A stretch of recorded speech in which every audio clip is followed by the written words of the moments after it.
বুধবার জগদলদা ২ অঞ্চল তৃণমূল কংগ্রেসের পক্ষ থেকেই পুয়াবাগান এলাকাতেই মিষ্টি বিতরণ করা হলো। সেই রকমই ছবি ধরা পড়ল বাঁকুড়া এক্সপ্রেস টিভির ক্যামেরাতে।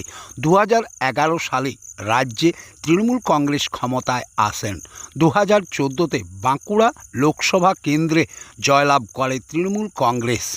তারপর আর জয়লাভ করতে পারেননি তৃণমূল কংগ্রেস। বাঁকুড়া লোকসভা কেন্দ্রটি বিজেপির হাতে চলে যায়। ২০২৪ সালের নির্বাচনে পুনরায় অরূপ চক্রবর্তী ছিনিয়ে নেন বিজেপির কাছ থেকে বাঁকুড়া লোকসভা কেন্দ্র। আর তারই খুশিতে বর্ষপূর্তি উপলক্ষেই পুয়াবাগান এলাকাতেই তৃণমূল কর্মী সমর্থকেরা মিষ্টি বিতরণ করলেন।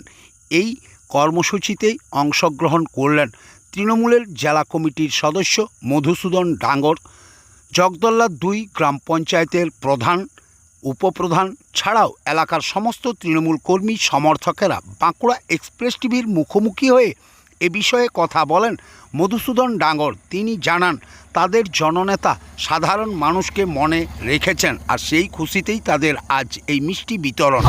আজ থেকে ঠিক ১ বছর আগে আমাদের প্রিয় নেতা অরূপ চক্রবর্তী মহাশয়, উনি সাম্প্রদায়িক দল বিজেপিকে, সুভাষ সরকারকে পরাজিত করে সাংসদ হয়েছিলেন।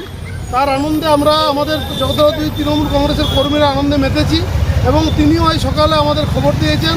তিনি এলাকার মানুষের খোঁজখবর নিয়েছেন এবং মিষ্টিও পাঠিয়েছেন। এই মিষ্টি মানুষের মধ্যে বিতরণ করা হলো, এবং আগামী যে নির্বাচন ২০২৬, সেই ২৬-এ যে আমরা বিজেপিকে সম্পূর্ণভাবে বিপর্যস্ত করব, তার সংকল্প নিয়ে আমরা এলাকাবাসীর কাছে ২৬-এর প্রচারটা সেরে নিলাম। আপনার নাম? মধুসূদন ডাঙ্গর।